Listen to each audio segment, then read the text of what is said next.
Bismillahirrahmanirrahim. Alhamdulillahilladzi amarana bil adab wa fataha lim muta'addi bil abwab wa azala anhu sitral hijab. Ashhadu an la ilaha illallah wahdahu la syarika lahu musabbibul asbab. Wa ashhadu anna sayyidana Muhammadan abduhu wa rasuluhul awwab. Allahumma salli wa sallim ala sayyidina wa maulana Muhammadin khairil ansab wa ala alihi wal ashab wa dhurriyyatihi wa atba'ihi ila yaumil hisab, amma ba'd. Yang kita hormati dan kita cintai para habaib dan para alim ulama,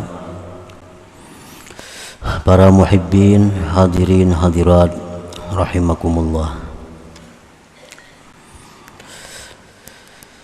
Alhamdulillah wa syukrulillah. Puji dan syukur kita haturkan kehadirat Allah Subhanahu wa ta'ala yang telah memberikan taufik dan hidayah serta inayah kepada kita, sehingga dengan demikian kita bisa kembali berkumpul bersama-sama di majlis yang penuh berkah dan rahmat ini. Salawat dan salam kita haturkan kepada junjungan kita Nabi besar Muhammad sallallahu alaihi wasallam dan kepada seluruh keluarga, sahabat, zurriyat dan pengikut beliau sampai hari akhir nanti. Para muhibbin rahimakumullah, al-hikmatur rabi'atu wasittun minal hikamil ata'iyyah. Qala al-imam Ahmad ibnu Athaillah Sakandari rahimahullah wa nafa'ana bi'ulumih.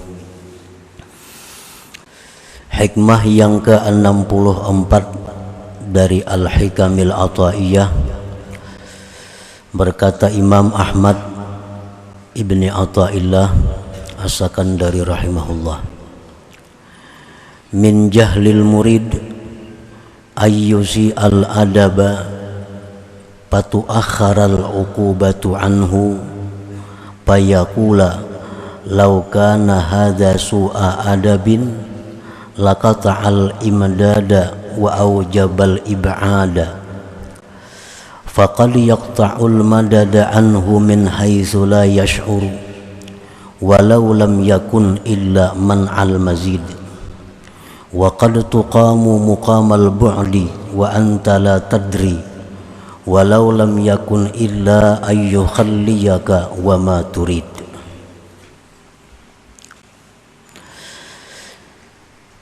Makna daripada hikmah yang ke-64, di antara kejahilan atau kebodohan seorang murid, bahwa dia tidak baik adab, bahwa dia jahat adab, maka dilambatkan hukuman daripadanya. Maka dia berkata, jikalau adalah ini yang dilakukannya itu jahat adab, niscaya Allah putuskan pertolongan dan Allah pastikan dia dijauhkan. Maka terkadang Allah memutuskan bantuan dari seorang murid dari sekira-kira tidak mengetahui murid tersebut. Jikalau tidak ada hukuman itu, melainkan dicegahnya pertambahan, niscaya itu cukup sebagai hukuman. Dan terkadang ditempatkan seorang murid itu pada tempat yang jauh dan engkau tidak mengetahui, dan jikalau tidak ada hukuman melainkan bahwa Allah biarkan engkau dan kehendak engkau, niscaya itu cukuplah sebagai hukuman. Itulah terjemah kurang lebihnya dari hikmah yang ke-64 ini. Imam Ahmad Ibnu Athaillah menjelaskan bahwa kebodohan seorang murid, bahwa dia itu tidak baik adabnya, baik terhadap Allah atau terhadap Rasulullah Sallallahu Alaihi Wasallam, atau terhadap gurunya, atau terhadap kawan-kawannya. Ini murid tidak baik adab, dan dilambatkan hukuman atasnya, kada langsung dihukum oleh Allah. Maka dia si murid itu berkata, jikalau yang aku lakukan itu merupakan jahat adab, niscaya Allah putuskan bantuan kepadaku, niscaya Allah pastikan aku ini diusir. Nah, maka terkadang Allah itu memutuskan bantuan kepada seseorang, orang itu tidak merasa. Contohnya, tidak ada pertambahan cinta kepada Allah, tidak ada pertambahan kedekatan dengan Allah. Ini satu hukuman yang mungkin tidak disadari oleh seorang murid. Kalau kita hari ini sama dengan hari kemarin, hari semalam, itu sebenarnya hukuman. Karena hari ini lebih dekat kepada kematian daripada hari semalam. Mestinya hari ini keadaan kita, hubungan kita kepada Allah lebih baik dari kemarin itu. Nah, terkadang itu kada disadari oleh seorang murid, bahwa itu adalah hukuman dari Allah terhadap tingkah lakunya yang dianggap kurang beradab. Hari ini kita beribadah ada rasa hambar. Hari ini kita beribadah kada khusyuk. Padahal semalam kita beribadah bagus. Semalam kita beribadah nyaman. Kenapa hari ini kada? Nah, itu hukuman dari Allah. Mungkin ada tingkah laku kita yang tidak baik terhadap Allah. Nah, itu kadang-kadang kada terasa bahwa itu hukuman. Nah, hukuman itu kadang-kadang berupa pembiaran dari Allah. Allah tidak menegur kita. Apa yang kita kehendaki selalu ada. Apa yang kita inginkan selalu tercapai. Nah, ini suatu hal yang dianggap hukuman. Hendak ini tercapai, hendak itu tercapai, hendak ini mudah, hendak itu ada. Nah, jangan dikira bahwa ini adalah Allah sayang. Itu hukuman dari Allah. Karena kalau orang yang disayangi Allah itu kadang-kadang dia menemui kesulitan, kadang-kadang dia menemui musibah, sehingga hatinya selalu kembali kepada Allah Subhanahu wa ta'ala. Nah, para muhibbin rahimakumullah. Jadi hukuman yang diberikan Allah kepada orang-orang yang tidak beradab kepada Allah itu tidak berarti hukuman itu berupa jasmani. Misalnya sakit, misalnya bangkrut usahanya, misalnya jabatannya gugur. Nah, kadang-kadang hukuman Allah itu berupa penghentian madad, penghentian bantuan rohani, yang akhirnya tanpa dirasakan oleh yang dihukum sehingga dia kering dan mati. Macam kita menanam pohon, tanam. Nah, selama ini kita siram pohon itu, dia hidup berkembang. Nah, begitu kita hentikan, nah kada disiram lagi, pohon itu apakah mati bakajud? Apakah pohon itu langsung rabah? Apakah pohon itu langsung kering? Kada. Nah, pohon itu kada langsung mati, kada langsung kering. Hari ini kada kita siram, kelihatannya pina hidup aja. Isuknya kada kita siram lagi, kada ketahuan lagi. Tapi kena sebulan 2 bulan hanya kelihatan, kering, mati pohonnya. Nah, demikianlah Allah apabila menghentikan bantuan rohani kepada seseorang karena seseorang itu jahat adab kepada Allah. Allah hentikan bantuan seperti itu. Orangnya sembahyang aja, berzikir aja, menuntut ilmu aja. Tetapi rasa halawah, rasa kelezatan ibadah itu sedikit demi sedikit semakin berkurang pada diri orang itu. Itu contohnya. Jadi seorang murid apabila jahat adab kepada Allah, kepada Rasul, kepada guru, kepada kawan, kemudian tidak terlihat ada hukuman, maka jangan mengatakan bahwa yang dilakukannya itu adalah baik. Jangan mengatakan bahwa perbuatannya selama ini baik. Para muhibbin rahimakumullah. Al-murid kullu man arada taqarruba ila Allah bi islahi halihi wal istiqamati ala siratih. Tadi pengarang kitab ini mengatakan min jahlil murid, sebagian atau diantara kebodohan seorang murid.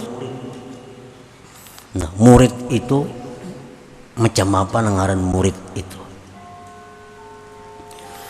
Murid itu kullu man arada taqarruba ila Allah bi islahi halih wal istiqamati ala siratih. Murid itu adalah tiap-tiap orang yang hendak dekat kepada Allah. Orang ini hendak dekat kepada Allah dengan cara membaguskan keadaannya dan istiqamah di jalannya. Imma bitaujihi alimin rabbani, ada kalanya dengan arahan seorang alim tentang ilmu ketuhanan. Syahidalahu salihun bil istiqamati wat taqwa, yang menyaksikan bagi orang alim itu dengan kebaikan oleh orang saleh. Wa imma bisti'anati sadiqin saduq, ada kalanya dengan minta pertolongan kawan yang jujur, mutadayyinin yang mengamalkan agama, nasihin lahu yang menasihati baginya, wa munabbihin alaih dan yang menjagakan atasnya. Nangaran murid tuh. Murid itu dalam arti ini adalah orang yang hendak mendekatkan diri kepada Allah dengan memperbaiki diri, meluruskan dirinya kepada jalan yang lurus dengan arahan asuhan seorang alim, yang orang alim itu disaksikan kebaikannya oleh orang-orang saleh.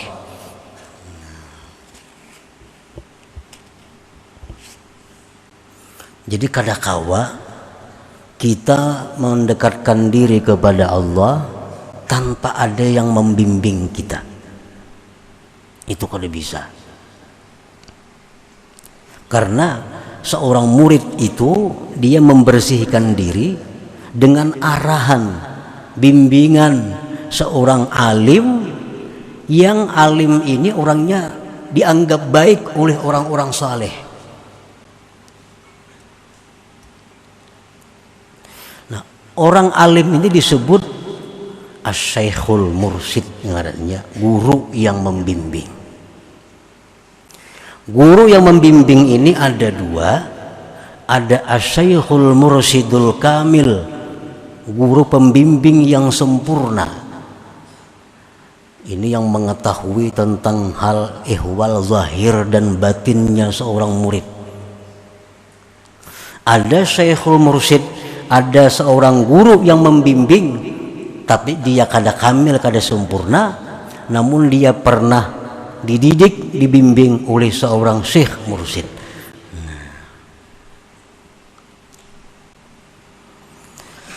Nah, atau kalau kada beisi guru yang membimbing itu, bisa juga minta pertolongan, bantuan kepada kawan yang jujur, yang mengamalkan agamanya, yang mau menasihati dia dan mau menjagakan atasnya. Nah, bisa juga. Jadi orang murid ini artinya mesti ada beisi salah satu antara dua.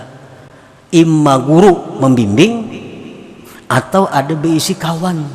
Nang kawan ini orangnya mengamalkan agama, hakun menasihatinya, mau menjaga akan dirinya. Nah, dengan demikian seorang murid ini bisa berjalan dalam perjalanan menuju kedekatan kepada Allah Subhanahu wa Ta'ala. Nah, para muhibbin rahimakumullah, fa'alal murid ayyura'iyal adaba ma'allah wa ma'a rasulihi wa ma'a syaikhihi wa ikhwanihi, fa in asa'al adaba falyubadir bit taubati ilallah wal i'tizar, fa in akhkharat taubata ila waqtin akhar in qata'a anhul madad wastaujabat tarda wal ib'ad wa qad la yash'ur. Maka atas seorang murid itu hendaknya dia menjaga adab. Adab ini bukan sekedar menjunjung perintah. Orang misal sembahyangnya meselawar katuk, bebejo kaos, bakupiah kada, apa kada. Ini sembahyang. Perintah sembahyang dilaksanakannya dan sembahyangnya sah, tapi orang ini kada beradab. Sembahyang selawar katuk, bakupiah kada, bejo kaos pulang, menghadapi tamu aja kada purun, apalagi menghadapi Allah. Nah, kalau perkara perintah sembahyang dilaksanakannya, tapi adabnya ini kada beradab. Jadi adab ini bukan hanya sekedar perintah, lebih daripada perintah. Nah, seorang murid itu mesti menjaga adab terhadap Allah, adab terhadap Rasulullah Sallallahu Alaihi Wasallam, adab beserta gurunya kalau dia berguru, adab kepada kawannya jikalau dia punya kawan yang menjagakan dirinya. Apabila seorang murid itu menyalahi adab, maka hendaklah dia segera bertobat kepada Allah dan meminta uzur, meminta ampun, meminta maaf. Jika dia melambatkan tobat sampai ke waktu yang lain, maka Allah putuskan, maka terputuslah dari murid itu bantuan rohani dari Allah, dan dia pasti terusir, dijauhkan dari hadrat Allah, dan terkadang dia tidak merasakan demikian itu. Para muhibbin rahimakumullah,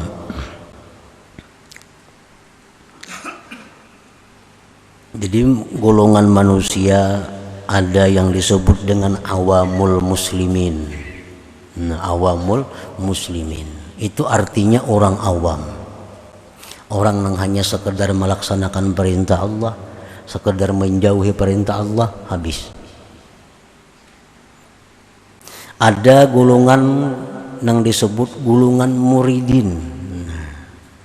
Golongan muridin ini golongan orang-orang yang ada tekad dalam hati untuk dekat kepada Allah. orang-orang nang ada keinginan dalam hati untuk ma'rifatullah, orang-orang nang ada keinginan dalam hati ingin menjadi hamba yang disayangi Allah. Nah ini murid tadi.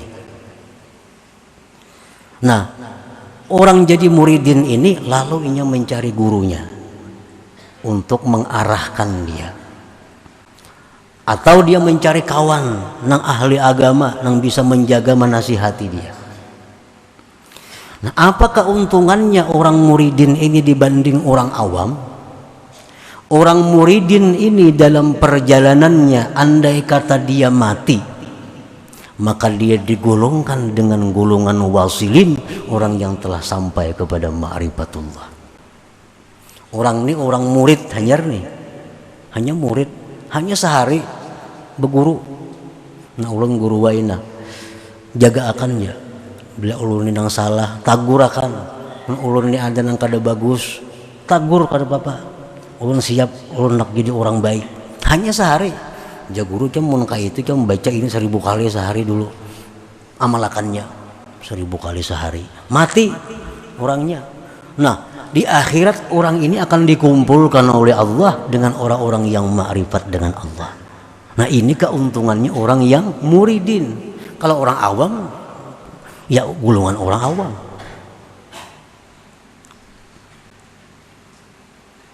Andai katanya jadi murid, kada bisa-bisa berpuluh tahun dah, kada ada punya peningkatan, tapi tetap inya berguru, tetap inya mengamalkan apa nang jaguru, sampai mati kada bisa juga. Nah matinya pun digolongkan dengan orang-orang yang wasilin.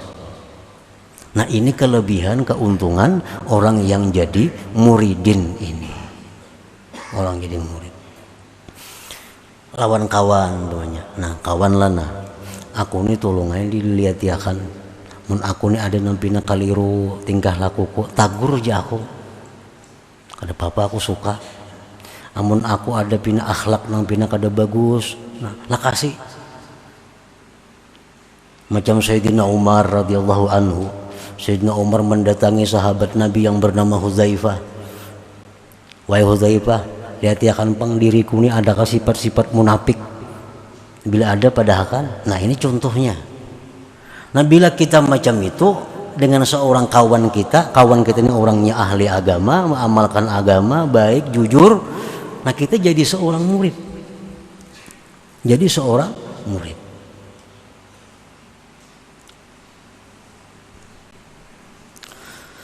Nah seorang murid tadi apabila dia kada baik adabnya, maka hendaklah tobat, minta uzur, kalau ditunda-tunda kayaknya Allah hentikan bantuan-bantuan rohani kepadanya. Bantuan rohani itu macam kelezatan beribadah, itu bantuan rohani dari Allah. Kayaknya kada nyaman lagi beribadah. Al-adabu ma'allah, bermula adab beserta Allah. Al-mubadaratu bimtisalil awamir wajtinabin nawahi. Ini contoh secara luasnya, ada kitabnya spesial. Nah contohnya adab beserta Allah itu adalah segera menjunjung perintah Allah, segera menjauhi larangan Allah. Ini adab.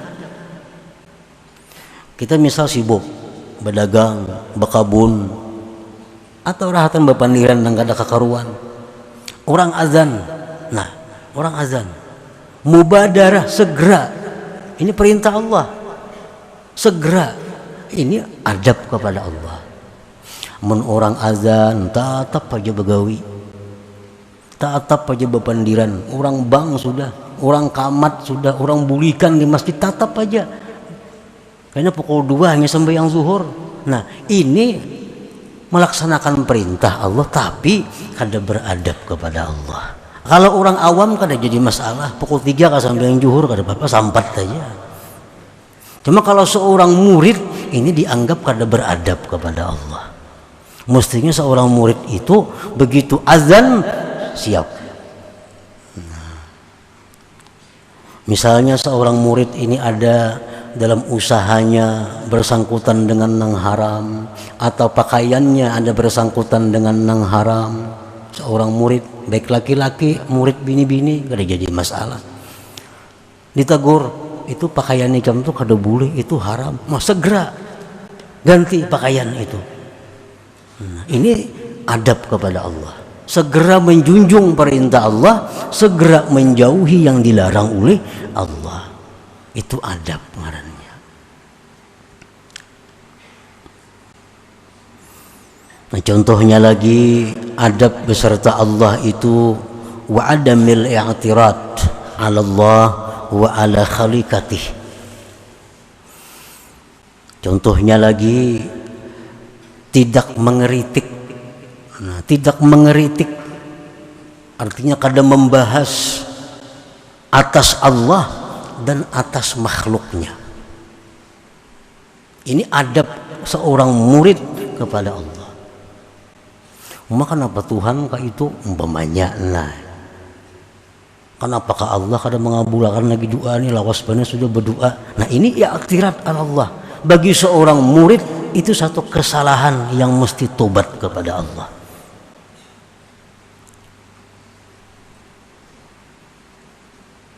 Wal i'tirad ala khaliqatih, contohnya lagi adab kepada Allah, tiada mengeritik atas makhluk Allah. Anas bin Malik radhiyallahu an, sahabat Nabi, 10 tahun ujar Anas aku berkhadam kepada Rasulullah sallallahu alaihi wasallam. Dalam 10 tahun itu Rasulullah kada pernah ujar Anas mengatakan kepada yang aku perbuat, kenapa kamu perbuat itu? Nah, kada pernah. Karena mengeritik makhluk, bahasa kitanya maniwas makhluk, itu sama meniwas Allah subhanahu wa ta'ala. Kenapa kamu jalan sini? Maka sudah kupadahakan jangan-jangan. Nah, itu meniwas makhluk, tapi pada hakikatnya itu adalah i'tirad Allah, menentang atas Allah. Bagi seorang murid itu satu kesalahan yang mesti segera tubat. Kalau tidak tubat akan ditarik oleh Allah bantuan.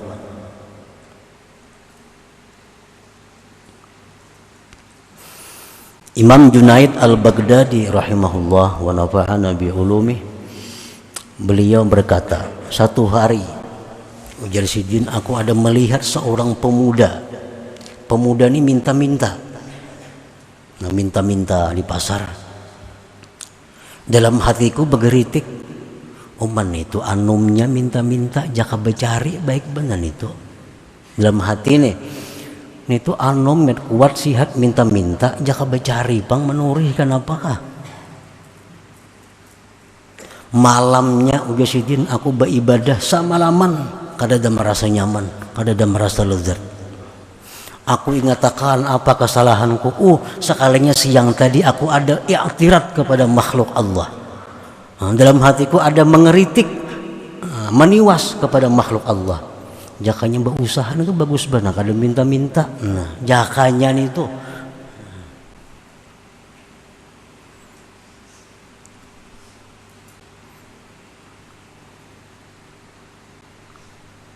Ada mulai i'tirad ala Allah wa ala khaliqatih. Di rumah kita umpamanya, dalam rumah tangga, ini bini kita mau ulhakan gangan, nah bini kita mau ulhakan apa lawan kita, nah makan bahannya ke orang uyah, nah bini orang uyah ini kada nyaman. Nah itu i'tirad. Nabi kada pernah demikian kepada bini-bini sini. Itu mengeritik i'tirad kepada makhluk Allah. Amunnya hendak juga kayaknya omanya bila maulah kayak ini banyak uyah sedikit. Nah, itu kada mau i'tirad. Nang adanya sudah ada, kada apa-apa lagi sudah. Nang ada sudah terjadi, kada perlu i'tirad.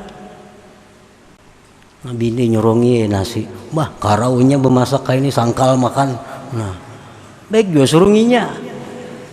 Kada usah i'tirad itu. Kada usah i'tirad.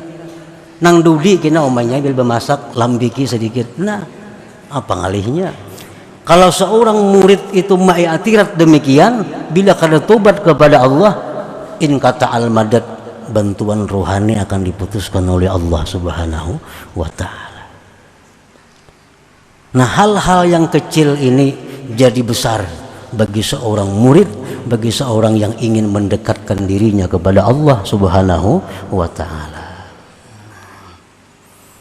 Nah, kita sambung selanjutnya kaina adab-adab lagi kepada Rasulullah, adab-adab kepada guru atau adab-adab kepada kawan yang membimbing kita.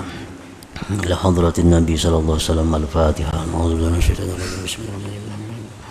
Ar-Rahmanir-Rahim. Maliki yaumiddin. Iyyaka na'budu wa iyyaka nasta'in. Ihdinas siratal mustaqim. Ya Allah biha, ya Allah biha, ya Allah bi husnil khatimah. Ya Allah biha, ya Allah biha, ya Allah bi husnil khatimah. Ya Allah biha, ya Allah biha, ya Allah bi husnil khatimah. فيا أيها الراجون منه شفاعة صلوا عليه وسلموا تسليما. اللهم صل وسلم وبارك على